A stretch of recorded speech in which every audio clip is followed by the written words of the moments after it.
So mga tol, magandang balita po para sa ating mga Pinoy fans sapagkat muli na naman pong nanalo ang tennis star na si Alex Eala sa kakatapos lang kanina ng laban niya sa National Bank Open sa Toronto. Kalaban si Cathie McNally sa round of 32 na ipanalo po ni Alex Eala ang first set at third set habang nakuha naman po ni McNally ang second set. Sa pagkapanalo nga po ni Alex Eala, naiyak pa nga po siya dyan dahil hindi po naging madali ang kanyang panalo. Sa second set pa lang kasi mga tol, sa hindi inaasahan na injured po si Alex Eala. Natapilok po siya, napahinto siya at hinubad yung sapatos. Noong muli niyang isuot yung sapatos, tuloy yung laban. Pero noong mag-time out na, doon na ininda ni Alex Eala ang paa niya. Pinuntahan siya ng medical para tapalan yung kanyang paa. Naging tahimik nga po yung crowd mga tol pagbalik ni Eala sa court ng tennis. Diyan na po nawala ang laro ng tennis star.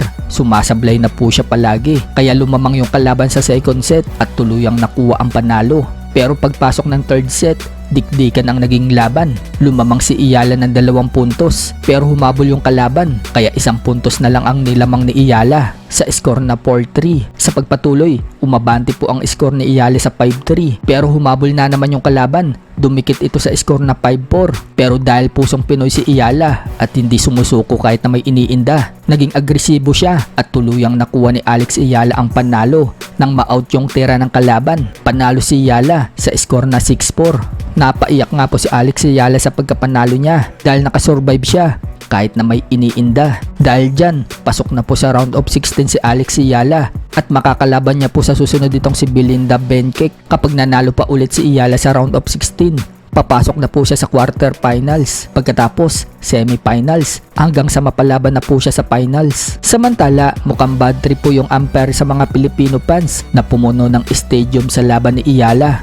Ang iingay kasi ng mga Pinoy fans mga tol, kaya nagsalita itong umpire at pinapatahimik ang mga Pinoy. Sinabi niya manatiling tahimik lang daw. Todo cheer po kasi yung mga Pinoy fans. Buwelta naman ng mga Pinoy fans sa comment section. Natural lang daw umano na mag-ingay ang mga Pinoy dahil punong-puno daw yung stadium at sinold out yung ticket. May nagsabi naman na dapat daw sa larong chess na lang daw itong umpire. Doon daw siguradong tahimik. Sa kabilang banda naman mga tol, napansin po ng Ring Magazine si former WBC Featherweight World Champion Mark Magnifico Magsayo. Nire-upload po kasi ng Ring Magazine mga tol ang laban dati ni Magsayo kay Gary Russell Jr. kung saan dyan po nasungkit ni Magsayo ang kanyang WBC Featherweight World title. So hindi lang si Casimero ang napapansin mga tol ng Ring Magazine, pati si Magsayo madalas na ring i-post ng Ring Magazine. Sa iba pang balita mga tol, Emmanuel Navarrete at Tomoki Kameda nagsanib puwersa. Nagtutulungan po sila para sa paghahanda nila sa kanilang mga bigating laban. Makikita nga mga tol na magka-sparring yung dalawa. Si Tomoki Kameda makakalaban si WBA Featherweight World Champion Brandon Figueroa, habang si Emmanuel Navarrete naman mga tol,